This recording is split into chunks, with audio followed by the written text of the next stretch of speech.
Hi guys, मेरा नाम इमरान है। I am a motion artist. मुझे इंडस्ट्री में काम करते हुए करीब अब 10 साल हो चुके हैं।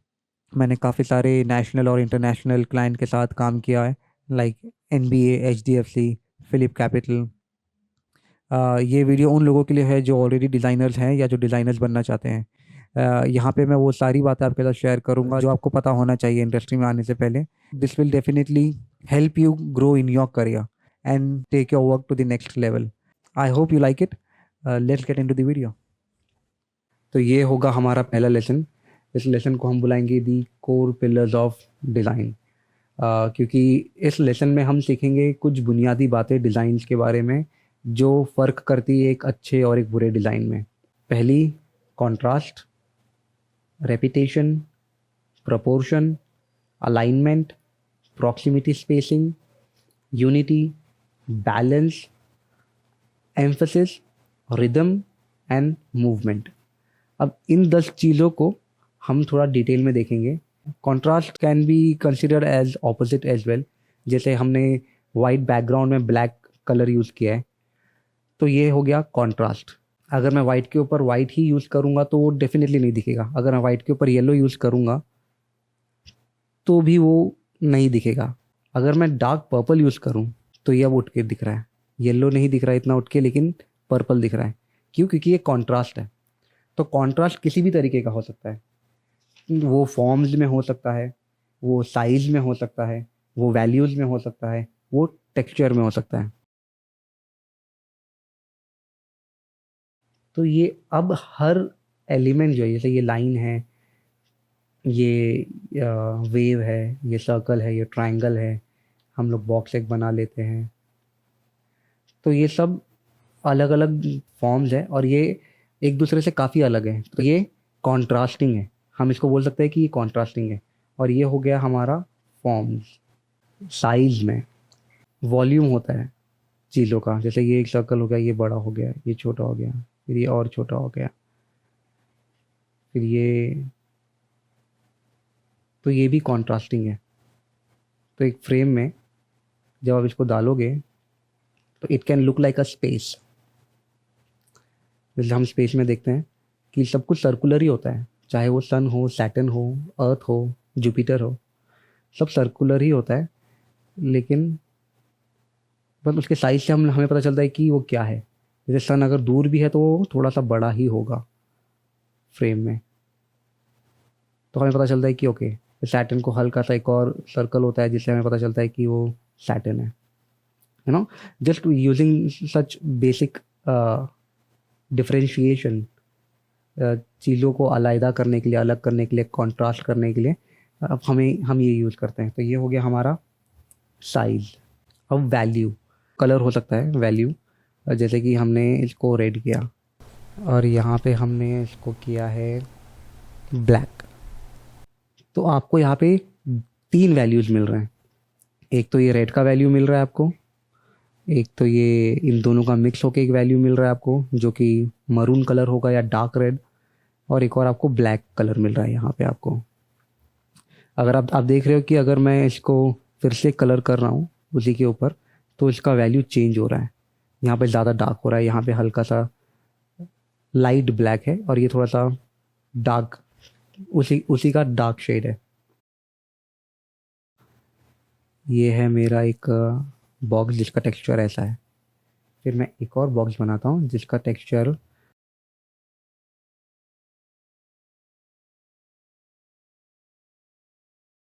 ये 2 अलग अलग पैटर्न है, 2 अलग अलग टेक्सचर है।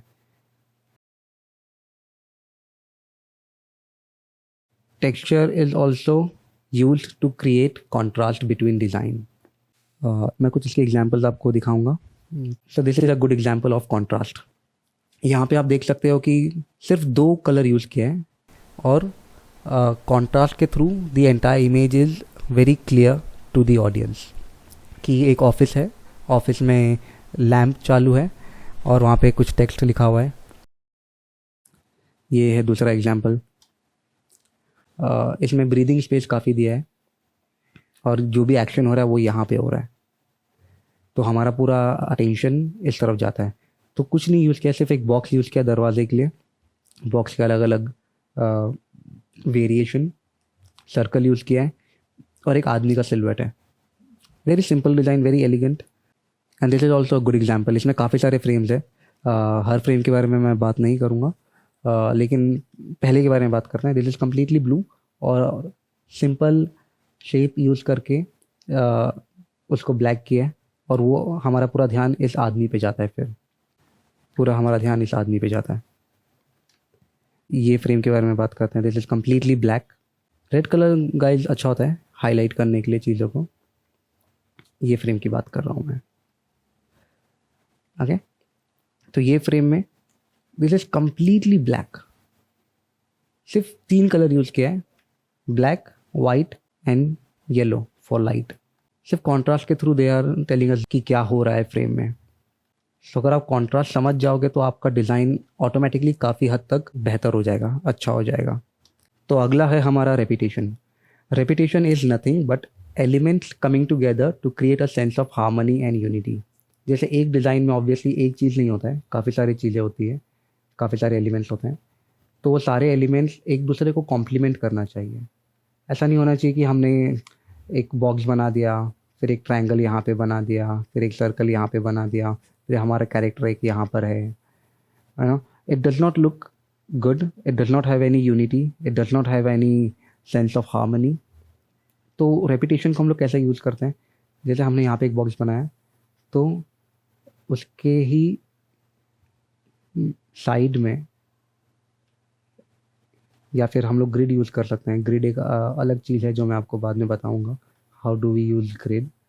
तो हम उसी को यूज़ करके, ताकि वो लगे कि एक ही डिज़ाइन का हिस्सा है। ऐसा नहीं लगना चाहिए कि फिर यहाँ से फॉर एग्जांपल हमारा बॉल है तो बॉल यहाँ से जाएगा, फिर यहाँ पे फॉल होगा, फिर यहाँ पे जाएगा, फिर यहाँ पे जाएगा, फिर एट द एंड वो यहाँ पे ड्रॉप होगा। बॉल को किसी ने यहाँ से किक किया है और ये बॉल जो है पास हो रहा है फ्रेम में। So it makes us feel like there is some harmony and unity in design. This is a good example of repetition.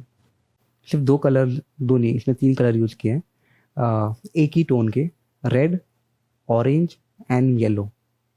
सारे वार्म कलर्स हैं और सिर्फ सर्कल को यूज़ किया है यहाँ पे। इफ़ यू कैन सी, ये सर्कल है। सर्कल को एक के बाद एक रिपीट किया है and it gives a sense of ring. ऐसा लगता है कि कोई सैटर्न का रिंग है, कोई रेल्म है जहाँ पे सर्कल एकदम सेंटर में। तो ऑब्वियसली देख के पता चलता है कि ये कोई स्पेस वाली बात हो रही है। ये है हमारा सेकेंड एग्जाम्पल। यहाँ पे फिर से सर्कल यूज़ किया है and it gives a sense of unity. This is again a good example of repetition.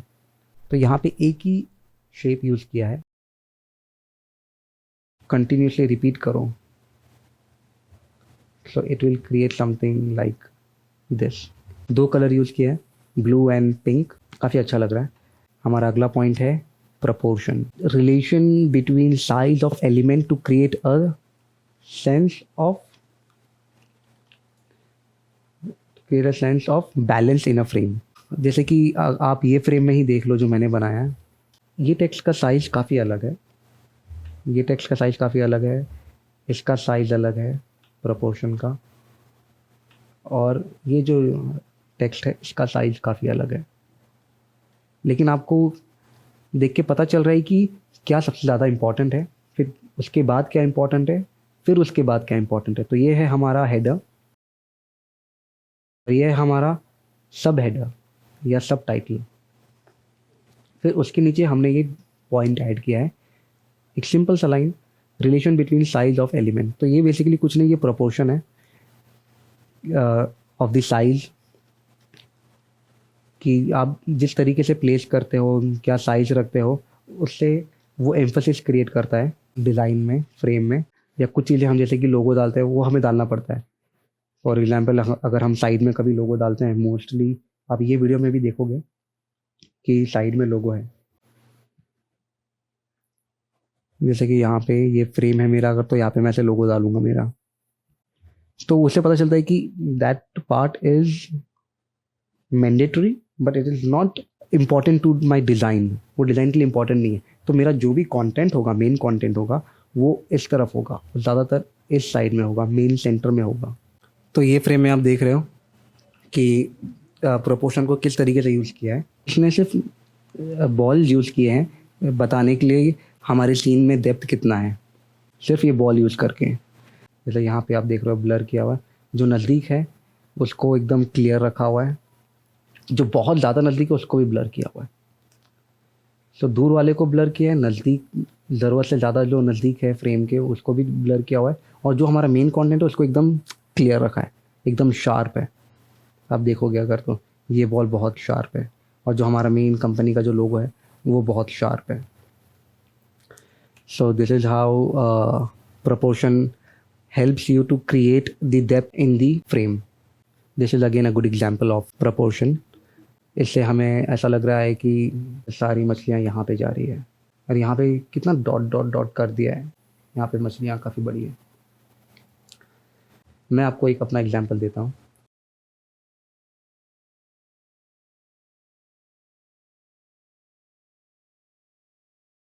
अब मैं डिज़ाइन करने जाऊँ तो मैं बहुत डिटेल में जाऊँगा, लेकिन मैं डिज़ाइन नहीं करना चाह रहा हूँ, मैं सिर्फ समझाना चाह रहा हूँ कि प्रोपोर्शन को किस तरीके से यूज़ किया जाता है फ्रेम में।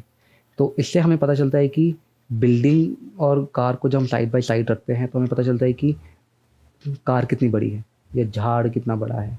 तो प्रोपोर्शन हेल्प द व्यूअर कौन सा एलिमेंट बड़ा है, कौन सा एलिमेंट छोटा है। Next one is alignment, the organisation of text and image in a composition. Then again मैं इसी का एग्जांपल दूंगा कि मैंने किस तरीके से प्लेस किया हुआ है हर चीज़ों को। यहाँ पे मेरा मेन टेक्स्ट मैंने यहाँ पे रखा हुआ है, फिर मैंने सेकेंडरी जो टेक्स्ट है उसको यहाँ पे रखा हुआ है, फिर मेरा जो थर्ड एलिमेंट है उसको यहाँ पे रखा हुआ है ना, कि मैंने किस तरीके से ऑर्गेनाइज किया अपने टेक्स्ट को। फिर जैसे किस तरीके से मैंने इमेज को यहाँ पे रखा हुआ है, and this is a good example of alignment. तो यहाँ पे रेपिटेशन का भी आप एग्जांपल देख रहे हो, सिर्फ बॉक्स यूज़ किया है और it gives a sense of depth, इसको किस तरीके से अलाइन किया है। फिर ये जिस तरीके से प्लेस किया हुआ है, तो काफ़ी प्लान करके डिज़ाइन किया है कि जैसे ये आप देख रहे हो है ना, काफ़ी डिटेल में काम किया है और इस तरीके से अलाइन किया है कि वो आपको एक सेंस, एक फीलिंग देता है कि ये कोई बिल्डिंग की सीढ़ी है जहाँ पे हमारा कैरेक्टर टॉप पे खड़ा है। अगर ये सीढ़ी नहीं होती और कैरेक्टर सिर्फ ऐसे यहाँ पे खड़ा होता तो हमें ऐसा लगता है कि कैरेक्टर खड़ा नहीं है, कैरेक्टर गिर रहा है ना। शायद कैरेक्टर अभी भी गिर रहा है, but it still gives the sense कि कैरेक्टर एकदम टॉप पे है। अगर ये ब्लैक होता पूरा तो हमें ऐसा लगता है कि कैरेक्टर बॉटम में है ना, but this gives a sense कि कैरेक्टर ऊपर की तरफ है, नीचे की तरफ नहीं। ये भी एक अच्छा एग्जाम्पल है अलाइनमेंट का।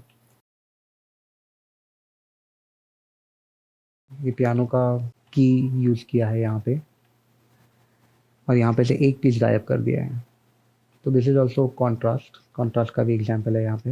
And again obviously alignment we are talking about, तो ये काफ़ी प्रॉपर अलाइन किया हुआ है, सबका जो विद का साइज़ है एक ही है।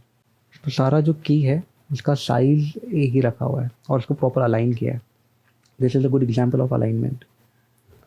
This is the last example of alignment. सिर्फ टेक्स्ट यूज़ किया है, थोड़ा सा ब्लर है ये, but still gives a good understanding and a sense of alignment. ये बिल्डिंग है टेक्स्ट को यूज़ करके। This is very creative, very neat. एक तरफ पूरा डिज़ाइन है, एक तरफ पूरा ब्रीदिंग स्पेस दिया हुआ है। काफ़ी बेहतरीन तरीके से अलाइनमेंट का इस्तेमाल किया है इस फ्रेम में। सो अलाइनमेंट क्या है? The organization of text and image in a composition. इस तरीके से उसको अलाइन करना कि वो देखने में अच्छा लगे। The next is proximity spacing, the distance between space of the element. Then again ये फ्रेम ही I think is a good example of the distance between space of the element. ये तीन एलिमेंट है हमारे, 1 2 3। ये एलिमेंट देख के आपको इन तीनों के बीच में जो रिलेशन है समझ में आ रहा है कि इन दोनों का रिलेशन ज़्यादा करीब का रिलेशन है। अब मैं एक और टेक्स्ट ऐड करूँगा तो आपको और क्लियर होगा, ये वाला। अब ये भी पॉइंट है 2 पॉइंट है हमारे यहाँ पे, ये एक पॉइंट है, ये एक पॉइंट है, ठीक है। बट इफ़ यू सी, इन दोनों में स्पेस ज़्यादा है, यहाँ पे स्पेस कम है, यहाँ पे ज़्यादा स्पेस नहीं है। तो इससे पता चलता है कि ये एक ही पॉइंट है, ये दूसरा पॉइंट है। तो हमने उन दोनों के बीच में इतना स्पेस दिया ताकि लोगों को फ़र्क पता चले कि किसका रिलेशन किसके साथ ज़्यादा करीब का है। इसका रिलेशन इसके साथ इतना करीब का नहीं है जितना इन दोनों का है, फिर इन दोनों का रिलेशन इतना करीब का नहीं है जितना इन दोनों का है। I hope that is clear. This is a good example of space and the relation between the element. ये सब का स्पेसिंग एक ही जितना रखा हुआ है, तो इससे हमें लग रहा है कि ये एक ब्लाइंड फोल्ड है। सिर्फ यहाँ पे उसने ऊपर कर दिया है, तो इससे पता चल रहा है। और यहाँ पे एक बॉल रखा हुआ है। नाउ इट कैन, इसको थोड़ा डिटेलिंग दिया है जिससे वो आँख लग रहा है। यहाँ पे आप जितना स्पेस देख रहे हो, यहाँ पे बिल्कुल स्पेस नहीं है, फिर यहाँ पे बहुत ज़्यादा स्पेस है। तो इससे हमें पता चल रहा है कि क्या हो रहा है फ्रेम में, कि कोई ब्लाइंड को हटा के देख रहा है। अब सेकेंड एग्जाम्पल देखते हैं, बहुत ही डिटेल्ड काम है। सिर्फ डॉट्स यूज़ किए हैं और डॉट्स का जो स्पेसिंग है और साइज़ है, उससे हमें पता चल रहा है कि किसी आदमी का सिलुएट बन रहा है। यहाँ पे जो डॉट है बड़े हैं, यहाँ पे जो डॉट है वो छोटे हैं, और जो बड़े बड़े डॉट्स ने यहाँ पे बन के एक ये पूरा बाल बन रहा है, चेहरा बन रहा है ना। यहाँ पे शेड आ रहा है उसका है, सिर्फ डॉट यूज़ करके। तो ये भी एक अच्छा एग्जांपल है प्रॉक्सिमिटी स्पेसिंग का। स्पेस और साइज़ को यूज़ करके हम एक पूरा इमेज बना सकते हैं। This is the third example. This is very simple. जैसे हम लोग ने यहाँ पे यूज़ किया है टेक्स्ट में, जैसे हम लोग ने यहाँ पे यूज़ किया है, वैसे ही यहाँ पे उन लोगों ने यूज़ किया है। ऑब्वियसली ये डिज़ाइन है, तो ये लोग ने काफ़ी डिटेल में, थोड़ा और डिटेल में काम किया है। फॉन्ट के साथ यहाँ पे इन लोगों ने थोड़ा सा प्ले किया है, जैसे जैज़ कोई ऐसे लिखा हुआ है, थोड़ा प्लेफुल तरीके से। तो यहाँ पे हमारा पूरा जैज़ ध्यान हमारा पूरा यहाँ पे जाता है, ठीक है। और फिर सेकेंडली हम यहाँ पे देखते हैं, फिर इन दोनों का रिलेशन पता चलता है कि ओके ये डेट है और वेबसाइट है। फिर जो मेन कंटेंट है यहाँ पे, ये कोई पढ़ने भी नहीं वाला, कोई पढ़ने नहीं वाला। फिर जैसे मैंने बोला था लोगो डालते हैं, तो यहाँ पे इनका ये लोगो है। लेकिन पहले हम देख के हमें समझ में आ जाता है कि ये जैज़ की बात हो रही है। कहाँ पे? न्यूयॉर्क में है। फिर यहाँ पे नीचे लिखा जैज़ फेस्टिवल, यहाँ ये एफ़ है। एफ़ क्लियर नहीं है ऑब्वियसली, बट डिज़ाइन में थोड़ा प्लेफुल होना अलाउड है। स्पेशली अगर कुछ आप म्यूज़िक को लेके कर रहे हो या फिर कुछ कुछ बहुत ही प्लेफुल लेके कर रहे हो, तो उतना लिबर्टी आपको अलाउड है। वो आपको डिज़ाइन करते करते आपको आइडिया आएगा कि कब आपको वो करना चाहिए, कब नहीं करना चाहिए। अगला है हमारा unity. Elements coming together create a one solid design. जो भी हमने पहला देखा वो सबका एक कॉम्बिनेशन है यूनिटी। यूनिटी का मतलब ये होता है कि it has to look part of one family. एक फैमिली का हिस्सा लगना चाहिए सारा कुछ। फॉर एग्जाम्पल आप पहाड़ बना रहे हो, पहले आप या तो वेवी बनाओ या तो पॉइंटेड बनाओ, दोनों नहीं हो सकता। So there has to be unity. अगर आप सब कुछ सर्कुलर बना रहे हो, फिर आप एकदम से यहाँ पे ट्रायंगल डाल दोगे, तो वो यूनिटी को ब्रेक कर देता है। यहाँ पे भी एक डॉट ही आएगा, या फिर आप ट्रायंगल यूज़ कर रहे हो तो it has to be like a rocket और समथिंग जो पास हो रहा है, यहाँ से जा रहा है, कहाँ से जा रहा है। अगर आप सारे झाड़ को ऐसे ऐसे बना रहे हो, तो अगला झाड़ आपका ऐसे नहीं हो सकता, या फिर ऐसे नहीं हो सकता, तो सारे झाड़ फिर ऐसे ही होंगे। और फिर जो ज़मीन पे जो घास होता है या फिर जो बुशेज होती है, वो भी ऐसे ही होंगे। It cannot be like this. This creates a unity. Together with this it creates a disaster, not unity. तो हमें यूनिटी पे ध्यान देना। तो यूनिटी का मतलब आई होप समझा है आपको। Variety adds contrast to the frame. A great design have large variety while still maintaining unity. जैसे मैंने आपको वो सर्कल वाला एग्जांपल दिया कि जैसे कि आप स्पेस में हो, ओके, और यहाँ पे हमारा सन है, हाँ, ये हमारा सैटर्न है। सैटर्न बनाना बहुत ज़रूरी है स्पेस में, वरना फिर पता नहीं चलता स्पेस है वो। हाँ, तो फिर यहाँ पे अगर रॉकेट आ रहा है तो उसे पता चलना चाहिए ये रॉकेट है।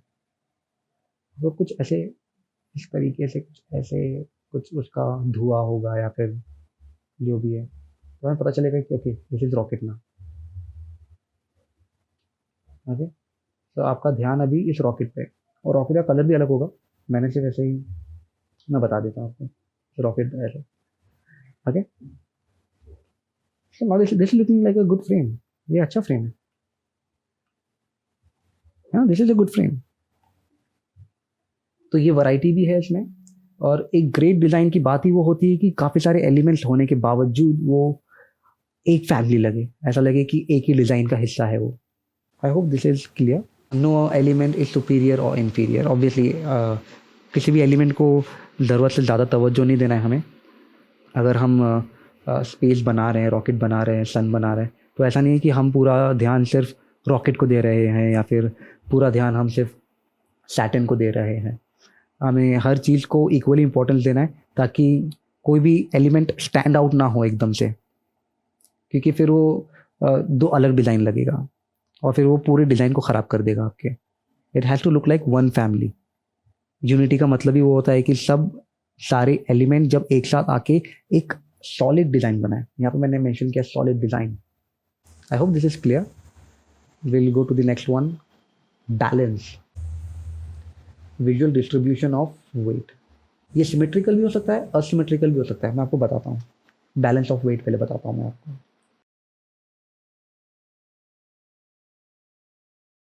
ये असिमेट्रिकल है,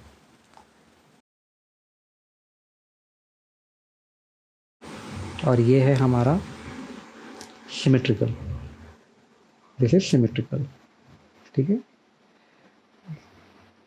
अब हम बनाएंगे असिमेट्रिकल। ये है हमारा बॉक्स, ये है हमारा triangle, and now this is asymmetrical. It can be symmetrical, it can be asymmetrical, but there has to be a proper balance of weight.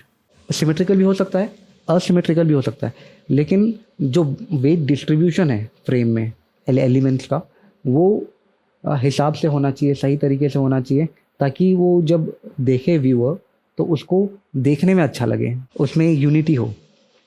Now we'll go on emphasis. It creates a sense of focus point. It has to be clear where the viewer has to pay attention in the design. अब मैं इसका आपको एक example देता हूँ। तो अब ये सब एक जैसा ही लग रहा है, लेकिन अगर एक का कलर हो थोड़ा कुछ और, तो अब आपका ध्यान कहाँ जाता है? आपका ध्यान डेफिनेटली इस पे जाएगा, क्योंकि ये अलग है बाकी एलिमेंट से। तो ये एम्फेसिस क्रिएट कर रहे हैं अब हम यहाँ पे, कि हम चाहते हैं कि हमारा जो व्यूअर है वो यहाँ पर देखे। अब इसका मैं कुछ एग्जांपल देता हूँ आपको। जैसे ये फ्रेम, सो ये एम्फेसिस क्रिएट कर रहा है कि ये चाह रहा है कि मून का जो लाइट है घर पे दिखे और हम घर को देखें, तो ये एम्फेसिस क्रिएट कर रहा है। सेकेंड एग्जांपल है, सारा कुछ ग्रीन किया हुआ है और ये एलिमेंट को वाइट किया हुआ है, यहाँ पे इसको येलो किया हुआ है। तो अब हम पहला देखते हैं इन दो एलिमेंट्स को, फिर बाद में जो कंप्यूटर बनाया है, फ़ोन है, डायरी है, we are not looking at that, we are looking at, हम देखते हैं डायरेक्टली इन दो चीज़ों को, इसको और इसको। ओके, इसका एग्जांपल मैंने दिया आपको अभी थोड़ी देर पहले, फाइंडिंग नीमो। आई थिंक सबने देखा होगा ये मूवी को। अब इसमें हम सारी मछलियाँ जो हैं एक तरफ जा रही हैं, इस तरफ जा रही हैं सारी मछलियाँ, सिर्फ एक मछली है जो उल्टी तरफ जा रहा है और उसका कलर भी अलग है। तो हमारा ध्यान, हम पहले देखते हैं फाइंडिंग नीमो, इतना बड़ा जो लिखा हुआ है, पहले हम उसको देखते हैं, पहले हम इसको देखते हैं फाइंडिंग नीमो, फिर हमारा ध्यान ऑटोमेटिकली यहाँ पे जाता है। So it is a great way of grabbing attention, जैसे कि create a sense of focus point. तो ये हमारा फोकस पॉइंट है, very clear. where the viewer has to pay attention in the design. Next point, rhythm. Design में भी rhythm होता है. Music and design are very closely connected in the world of art. अगर आप art को अच्छे से समझोगे, सीखोगे, तो आपको पता चलेगा कि डिज़ाइन का काफ़ी सारा म्यूज़िक का काफ़ी सारा चीज़ है जो हम डिज़ाइन में भी इम्प्लीमेंट करते हैं.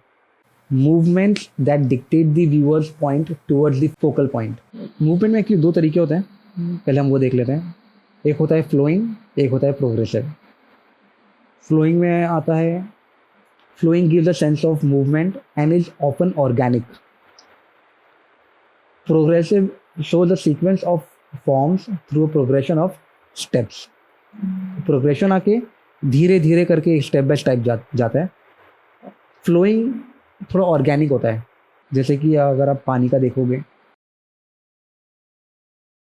हमारा पूरा ध्यान ये जो वेव्स है इसकी तरफ लेके जाती है, हमारे बोट की तरफ. तो ये हो गया ऑर्गेनिक. प्रोग्रेसिव कैसा होता है? This is progressive. ठीक है, अब इसका हम कुछ एग्जांपल देखते हैं. ये भी ऐसा लग रहा है कि अगर हम इसको जूम करें थोड़ा, it gives a sense of movement. आपका पूरा ध्यान यहाँ पे इस कैरेक्टर पे. ऐसा लग रहा है कि हम लोग मूव हो रहे हैं, ऐसा लग रहा है हम गाड़ी में कहीं जा रहे हैं. ऑब्वियसली ये एक स्टिल इमेज है, ये मूव नहीं हो रहा है, but it gives you a sense of कि हाँ, अगर हम लोग गाड़ी में होते और ये मूव हो रहा होता तो हमारे दिमाग में वो पिक्चर चलने लगता है. तो यहाँ पे हमारा जो ध्यान है ये पूरा यहाँ पे आता है. यहाँ पे मैंने बताया हमारा ध्यान पूरा यहाँ पे, फोकल पॉइंट हमारा ये है. The next is movement. Rhythm अलग था, मूवमेंट अलग है. Movement is very different from rhythm. Rhythm आके एक स्टिल इमेज होता है, एक पर्टिकुलर फोकल पॉइंट पे हमें देखने पे मजबूर करता है, but movement is very different. अब मैं आपको एक एग्जांपल देता हूँ.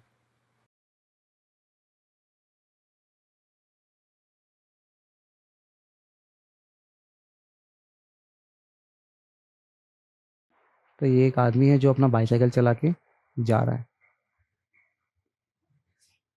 Now the act of changing its physical position from A to B. तो ये है हमारा ए पोजीशन, ये है हमारा B position, and this is giving us a sense कि ये जो चीज़ है, ये जो बाइक है, ये एक जगह से दूसरे जगह पे मूव हो रही है. इन art, movement is an element of design that creates illusion of motion. मैं आपको एक और एग्जांपल देता हूँ.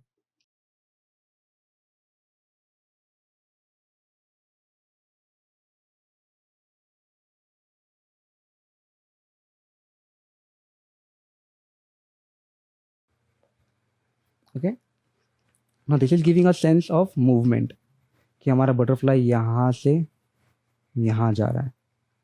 Okay, so this is an illusion of motion in a composition. composition, frame, still image, ये सब एक ही होता है. ठीक है, तो ये अगर हमारा composition है, ठीक है, तो ये हमारा डिज़ाइन है और ये एक सेंस ऑफ मोशन क्रिएट कर रहा है. और इसको अगर हम बाद में एनिमेट करना चाहें, क्योंकि मैं एक मोशन आर्टिस्ट हूँ, हम लोग एनिमेशन भी देखेंगे कि ये एनिमेशन में कैसे इम्प्लीमेंट कर सकते हैं इन चीज़ों को. बट फ़िलहाल ये कुछ चीज़ें हैं जो आप लोगों को समझने की ज़रूरत है एज ए डिज़ाइनर. अगर आप ये चीज़ों को इम्प्लीमेंट करोगे अपने डिज़ाइन में, तो आपका काम ऑटोमेटिकली काफ़ी अच्छा हो जाएगा. सो आई होप ये वीडियो आप लोगों के लिए बेनिफिशियल रहा. अब मैं एक बार फिर से बता देता हूँ क्या क्या चीज़ें हमने देखी है आज. तो ये 10 चीज़ों को अगर हम हमारे डिज़ाइन में इम्प्लीमेंट करें, तो हमारा डिज़ाइन काफ़ी अच्छा हो जाएगा. मैंने आपको एग्जांपल देके बताया. आई होप आप लोगों को क्लियर हुआ है कॉन्सेप्ट. तो दोस्तों, ये था हमारा पहला video about the fundamentals of design. ये वीडियो बनाने के पीछे मेरा मेन मोटिव यही था कि मैं स्ट्रक्चर्ड और एक ऑर्गेनाइज तरीके से चीज़ों को फाइल करके रखूं. यूट्यूब में तो काफ़ी सारे ट्यूटोरियल्स है, वीडियोस है जो आप जा सकते हो, देख सकते हो, लेकिन कोई भी ऑर्गेनाइज्ड नहीं है. तो जब आप जाते हो तो आपको समझ नहीं आता कि कहाँ से शुरू करें. तो ये मेरा अटेम्प्ट है कि मैं अपने डिज़ाइनर कम्युनिटी में कंट्रीब्यूट करूं जिस भी तरीके से मैं कर सकता हूं. अगर आप लोगों को कोई भी सवाल या डाउट है तो आप मुझसे कमेंट्स में पूछ सकते हो. सी यू नेक्स्ट टाइम, एंड तब तक के लिए पीस आउट.